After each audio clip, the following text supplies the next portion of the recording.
What is up, everyone, and welcome to another episode of Night of Wrestling. I'm your host, Robbie Diltz, alongside my other host, Dylan Koros. How's it going? And today, we are going to be talking about the pay-per-view known as Backlash that is coming up actually less than 24 hours from now as we record this. And currently, there are 7 matches on the card, but of course, some more matches probably to be announced tomorrow for the pre-show.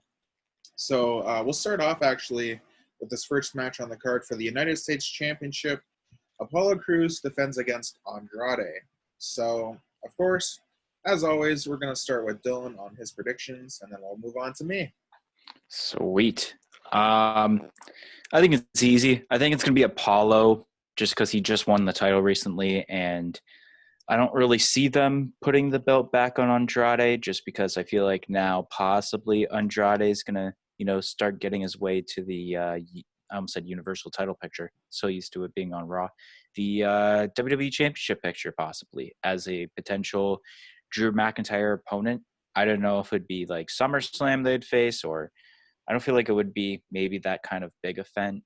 Like maybe it could be the next one, which if I'm not mistaken, it's Extreme Rules sometime in July. I don't know the exact date, but yeah, I think possibly Andrade is going to make his way into that world title picture. So Apollo Crews.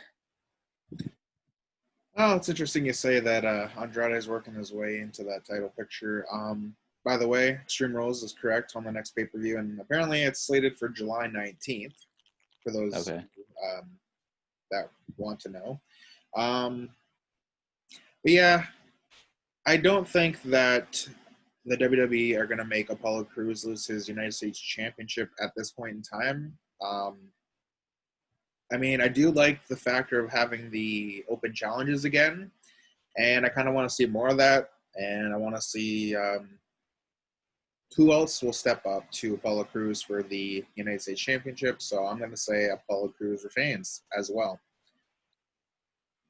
All right, moving on to the next matchup. It is a triple threat tag team match for the Women's Tag Team Championships. We, of course, have the new champions, Bayley and Sasha Banks, defending against the former champions of Alexa Bliss and Nikki Cross, as well as the team of Billie Kay and Peyton Royce, the Iconics. Dylan, again, we'll start with you. I'm going to go with the champions, the current champions, Bayley and Sasha Banks. I see them holding it for at least a couple more months.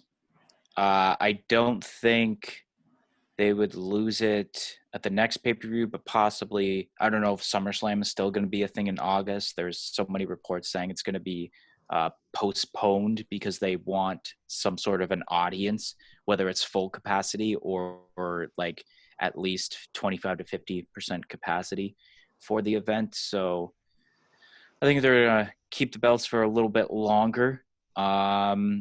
I don't know here if one of these teams that are challenging could potentially break up after the match. There could be a possibility. There's rumors about Iconics, which hopefully not. Especially because the women's tag division is kind of like low on teams right now, considering they just lost Fire and Desire because they're doing that whole shenanigans storyline. And then really, who else is a team that at least it's on the main roster? I mean, I'm sure there's teams that can be formed in NXT, but yeah. And I mean, speaking of which, the winners of this match will go on to face, I can't remember who exactly, but they are from NXT. So we'll see the Women's Championships possibly going to NXT, perhaps. So that's pretty interesting. I'm not sure who to pick on this match, to be honest. Like, of course, for those of you that know me, I am a huge fan of Alexa Bliss. So, I don't know. It's kind of hard to go against her, but also at the same time, it's like, I feel like maybe Sasha and Bayley could retain. Who knows? It could even be those two that split up. And obviously one going after the other for the SmackDown Women's Championship at this point. So, you know what? For the sake of this prediction and for the Backlash pay-per-view, I'm going to go with Bailey and Sasha retaining. Sweet. We are now going to move on to a match between two SmackDown superstars.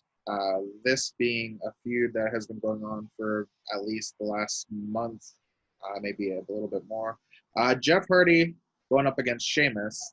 That has something to do with the Jeff Hardy thing.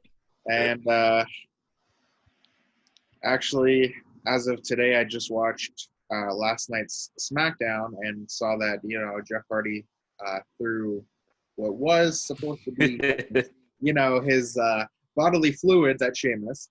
I don't know, that's interesting. I think that, of course, Jeff Hardy is going to get the win here. There's no question about it. I think that it's just basically Jeff Hardy gets back at Sheamus for everything that he's put Jeff through within the last little while. Dylan, what's your prediction? I'll be honest. I was thinking Jeff Hardy until legit a couple minutes ago because I'm going to go with Sheamus because, first of all, a lot of this card, I'll admit, screams babyface winning. So there's not really many heels that would go over in this pay-per-view, I feel, especially the way that this would be booked. So I'm going to choose this as the match where I'm going to say a heel wins, also because Sheamus hasn't done really anything since he has come back. What has he done that, like, feud with Shorty G, Chad Gable? Like, that's about it. I mean, for him to be a top heel of the SmackDown brand, I would like him to get a win over Jeff Hardy, especially because there's already that SmackDown match that they had. What was it for the Intercontinental title tournament that Jeff won? Yeah. And I think technically Jeff's, I guess, momentum going into this match is throwing bodily fluids in Sheamus's face. But I could see this being Sheamus gets the win and their kind of rubber match happens at Extreme Rules where it seems more appropriate for Jeff Hardy to actually have a sweet win with some sort of, it could be a finish of a swanton off of a ladder through a table that has Sheamus on it, and boom, there you go. Feud's over. Jeff wins at Extreme Rules. So at Backlash, I'm going to say Sheamus wins. All right. Yeah, that makes sense, actually, but we'll see what happens. The next match we're going to talk about is for the Raw Women's Championship match. We have the current champion, Asuka, defending against the irresistible force of Nia Jax. Dylan, we'll start with you on this one. I'm going to say Asuka. At the moment, obviously, somehow, due to the pregnancy of Becky Lynch, that they've basically made Asuka a babyface, even though, she was a heel, but obviously a last-minute decision. So Asuka's now technically the face of Monday Night Raw, and I don't think at the moment that Asuka will be losing the belt to Nia Jax. I think she's going to hold the belt until at least SummerSlam, where probably she will drop the belt to either Charlotte Flair or Shayna Baszler. One of those two. So yeah, Asuka for the win. I'm going to agree with you on the fact that Nia Jax isn't probably going to be the one that takes the belt from Asuka. I think, I know, especially after reading an article today on not really an article, but kind of like a rumor of like 5 people that could turn heel or turn face in the matter at Backlash. I kind of like this one where it was Asuka wins, and then Kairi Sane comes out to celebrate with Asuka and then turns on Asuka. And then somewhere down the line, Kairi and Asuka have this, kind of feud going on maybe. But I actually thought that was going to happen during like their little celebration the week after she got awarded the belt. Because there was that like good moment where like their arms are up like, I won. And I thought like Kairi was just going to throw something at her. Boom, the end of the Kabuki Warriors. Once again, a tag team for the women's division that could be over. So. Yeah. I mean, yeah, that's kind of where I was going with this. how he could hit Asuka with the green mist or whatever and attack her afterwards. Either way, though, I do see Asuka retaining the Raw Women's Championship. Again, like I said, Nia Jax not really appealing to be the one that takes the belt off of Asuka at this time. We'll now move on to another SmackDown match. We have the current Universal Champion defending his Universal title in a 2-on-1 handicap match against Hey, Ho, Ho, Miz and Morrison. So, yeah, John Morrison and The Miz. Basically, from what I saw, I guess, a couple weeks ago, Miz and Morrison destroyed Braun Strowman's car. Braun Strowman, obviously, still probably furious. I don't know how this match is going to go, in my opinion. I mean, obviously, Braun Strowman being the big guy that he is, I'm pretty sure he can take on the likes of two people at a time. Now, I'm not sure if Miz and Morrison are going to be allowed in at the same time or if it's just going to be, tag and then, one person in, one person out kind of dealio for that side of things. But I don't know. I still feel like Braun Strowman's going to retain regardless, and I don't really see how things could shake up with Miz and Morrison if either of them pinned Braun Strowman.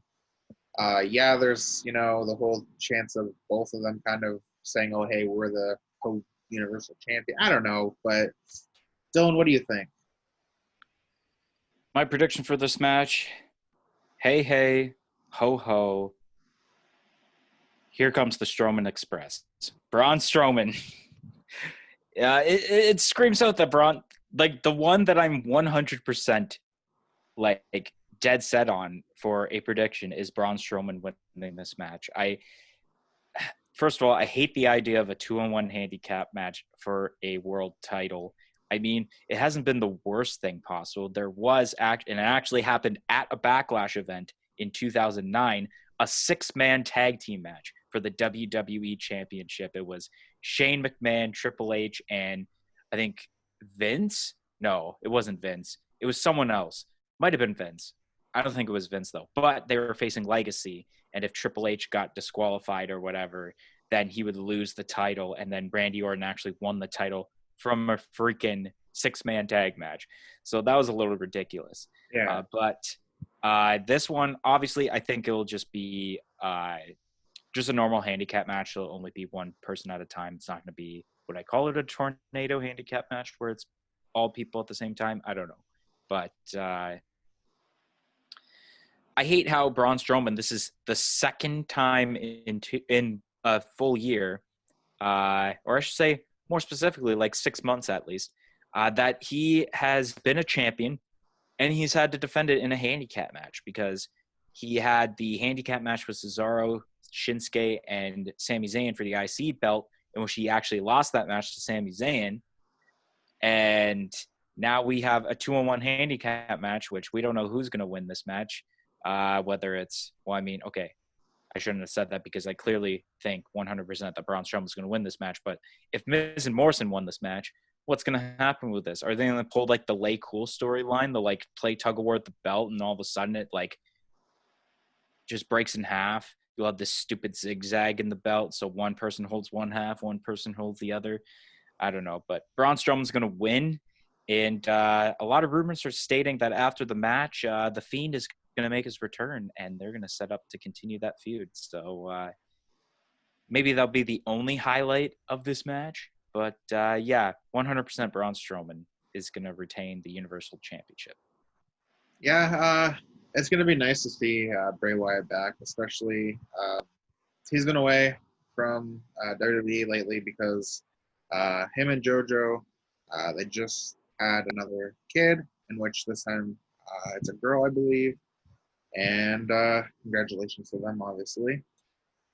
But, like I mentioned, good to see him back once he obviously does return. If it's here at Backlash, that would be nice. But yeah, Braun Strowman coming out of the Backlash pay-per-view as Universal Champion is, likely the result that's happening. By the way, yes, you're correct. It was Vince, Shane, and Triple H versus Legacy for the WWE. Okay, so Vince was in the match. All right. I Yeah, didn't think he was still actually. I can't say I didn't think he was still wrestling in 2009 because technically he had that god awful WrestleMania match with Bret Hart. I see. That's why I forgot about it because it was that terrible. yeah. We'll now move on to the WWE Championship matchup. Moving on to the Raw side of things. And it's Drew McIntyre defending against Bobby Lashley. This one definitely screams Claymore Country. That's all I'm going to say. Drew McIntyre retains. Dylan? Well, first of all, I do like the idea of a Drew McIntyre-Bobby Lashley match. I know that they've had a couple decent matches back in Impact Wrestling in like 2015, I think it was, when they were both at the company at the same time. I would have loved for this match to happen if they had built up Bobby Lashley more to be a potential threat, because who has he faced the last 6 months? R-Truth 3 weeks in a row? Apollo Crews 3 weeks in a row? Yeah. And then R-Truth again 3 weeks in a row? Like, it would be good if he faced, like, people who could actually, like, be a threat. Like, maybe if he actually had defeated Aleister Black at WrestleMania, or maybe he faced like former world champions. Like, I can't even think of, I guess really I could just look at the card right here, see who he could potentially have beaten that's on this list. I don't know, like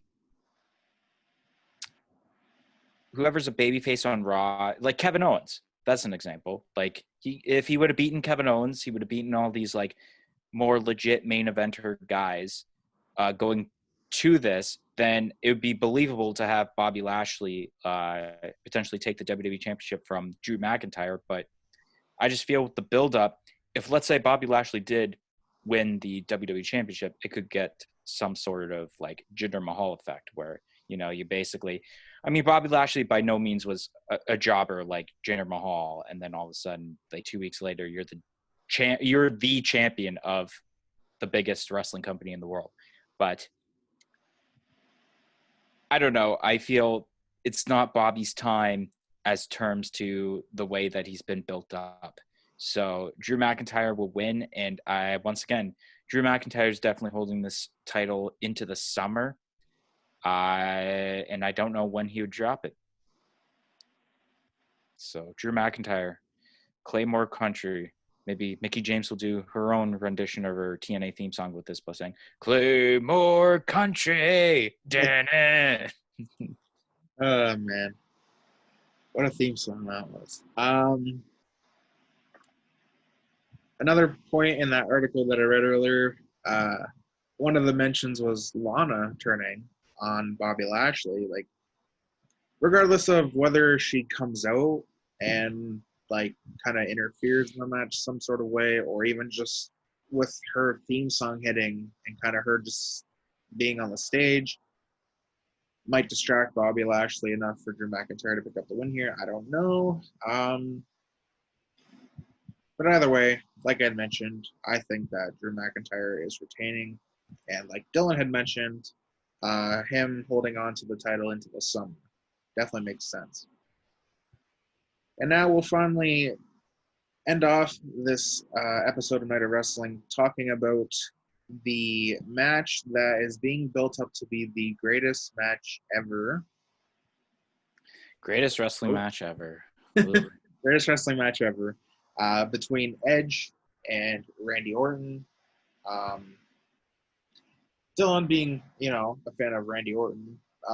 Obviously, I don't know what his stance on this match, regardless of him being, like I said, a fan of Orton or not. But, he is a fan of Orton.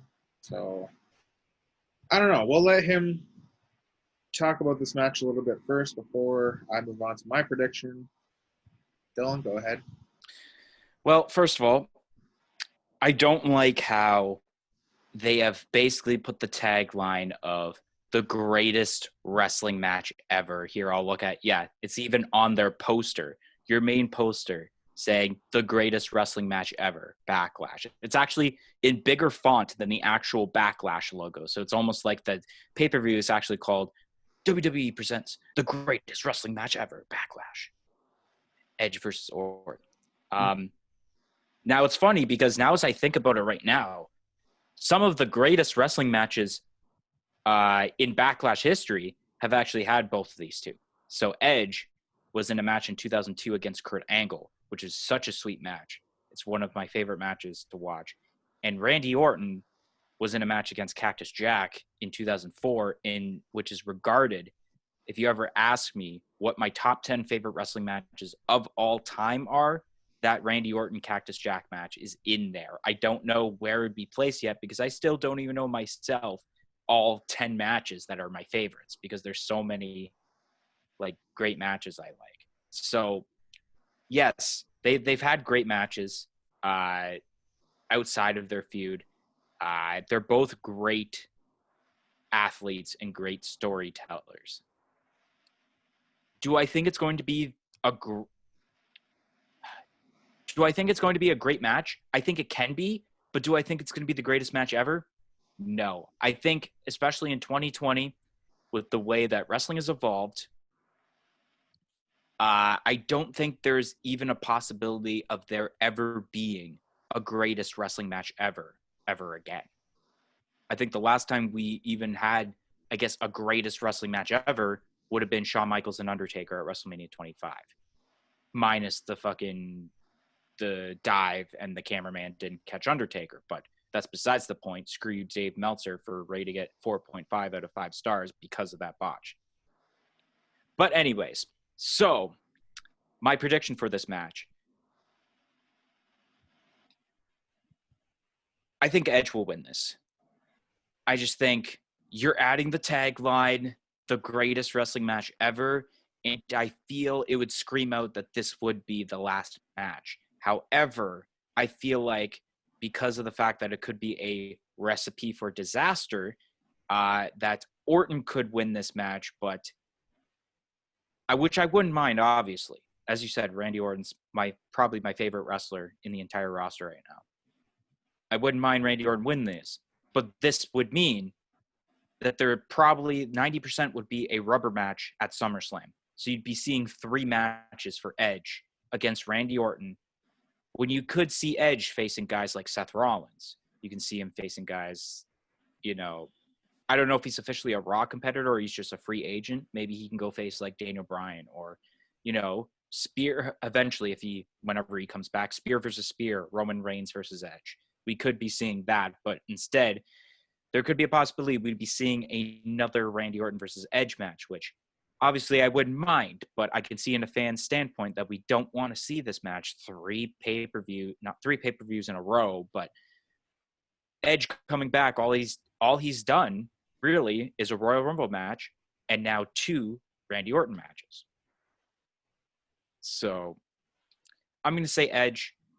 The feud will finally be over and Edge will move on to different things come SummerSlam, whether it's potentially, who knows, maybe he'll face Drew McIntyre for the WWE Championship.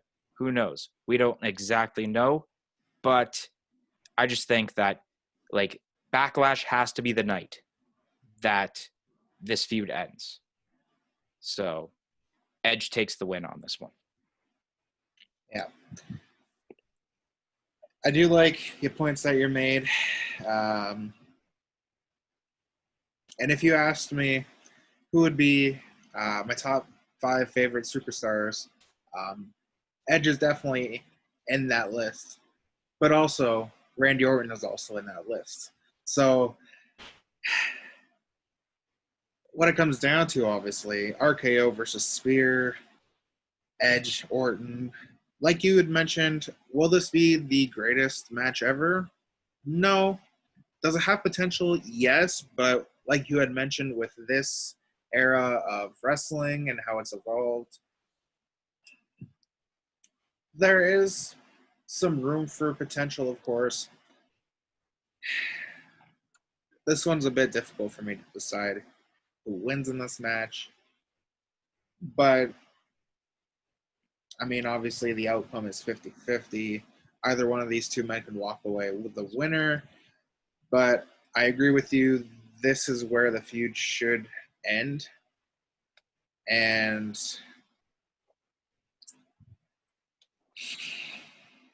I think I'm going to also go with Edge winning this matchup.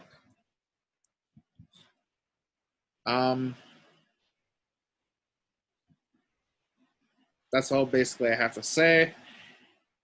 You pretty much brought up some really great points that are being echoed. And